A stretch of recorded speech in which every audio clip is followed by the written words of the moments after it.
Amir Umarxonning kanizi Solih Maxdum 1230-1290 hijriy yillarda Xo'qandi Firdavs monandda yashagan bir muallim va imom. O'z zamonasining istilohi bilan aytganda maktabdor domladir.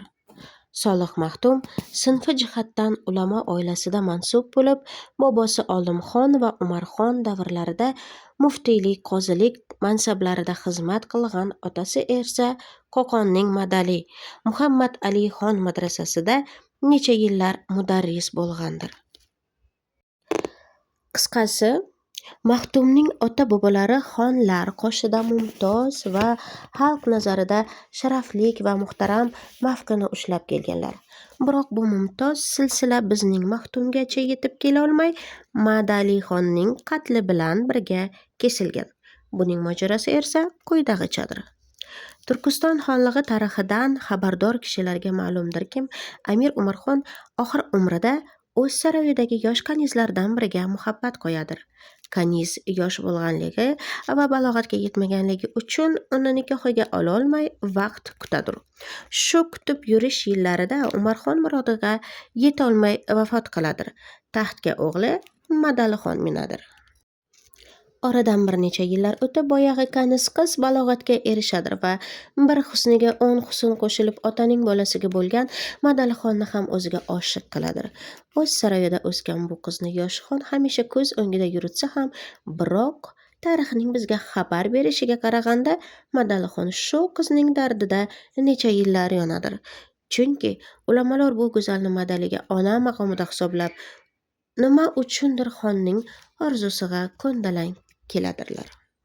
Otangiz agar chandi kanizni o'z nikohlariga olmagan bo'lsalar ham, va lekin balog'atga erishgach olarman deb niyat qilganlar. Binobarin, bu kaniz sizga ona maqomida shariat ruxsat bermaydir, deydilar. Madalixon bu fatvodan keyin dardini ichiga yutishga majbur bo'lib, ammo ikkinchi tarafdan o'zining orzusiga qarshi borgan ulamoni sekin-sekin ilmiy ishlardan olib, ular o'rniga yangilarini qo'ya boshlaydir. O'z orzusiga zamin hozirlag'ach, bir necha yilni o'tkazib, yana ulamoga shu to'g'rida fatvo so'rab murojaat qiladir. Tabiiy, yaqindagina og'zi oshga yetgan yangi ulamolar o'z valiy ne'matlari bo'lgan Madalixonga xiyonat qilmaydirlar-da. Va nazdi mujtahidina kirom asli e'tibor aqdi sharidir. Otangiz marhum nikohlanaman deb aytgan bo'lsalar ham nikohlandim deb aytmaganlar. Bas, Amiral Mo'minin maskurani hud fasllariga aqdi shariy qilsalar joiz va durustdir. Vallohi alam bis-savob deb fatvonomani Binni Mufti marhum, Binni Mudarris marhum, Binni Xo'qandi marhum muhri bahaybatlari bilan qalashdirib beradirlar va Madalixon to'y va tomoshalar bilan murod maqsadiga yetadir.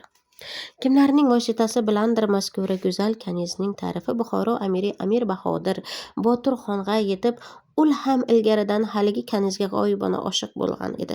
Ammo qaysi yo'l bilan bo'lsa ham shu kanizni qo'lga kirgizish fikrida bosh og'ritib, nos chakib yurgan Bahodirning qulog'iga bu xabari jonsiz yetib, dumog'idan dud chiqadir va darhol Buxoroning zabardast ulamo, mufti alam, hokazo va alo hazal qiyos peshvolarini o'z huzuriga chorlab, darg'azab voqeani so'zlaydir va ulardan darhol bir fatvoyi bahaybatni talab qilganida ulamoi kirom ham daron betahorat masalani eshitmas fatvo yozadirlardir. Kim bir jamoa mo'minlarga amir bo'lgan zotning vazifai sharisi shuldirkim, islomda ustuvor turg'ay, ahkomi islomni kamokon ijro qilg'ay.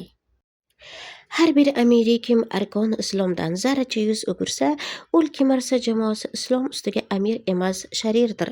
Navzan billah kim Farg'ona va Turkiston mamlakatining alhol amiri bo'lgan Muhammad Ali xon volidining mankuhasi, ya'ni volidai ayni va rizuisini o'z aqdiga olibdir.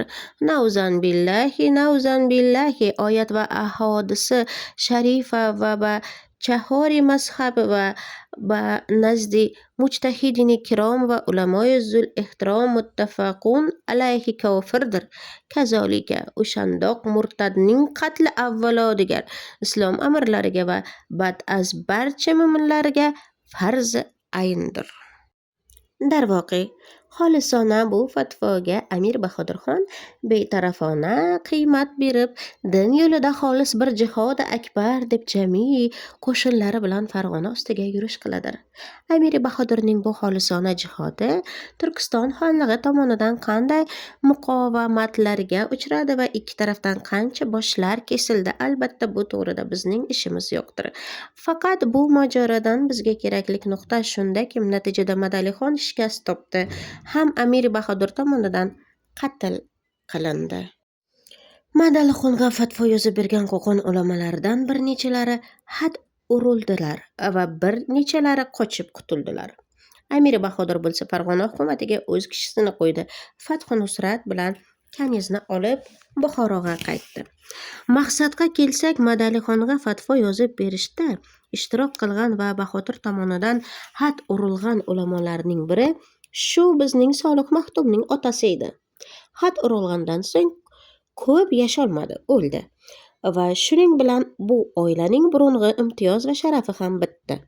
Chunki bundan so'ng Turkiston taxtiga o'ltirgan xonlarning hammalari deyarli Buxoro amirining himoyasida kabi edilar va Madalixonning fatvosiga ishtirok qilgan ulamolar hamisha e'tiborsiz, mardud bo'lib qoldilar.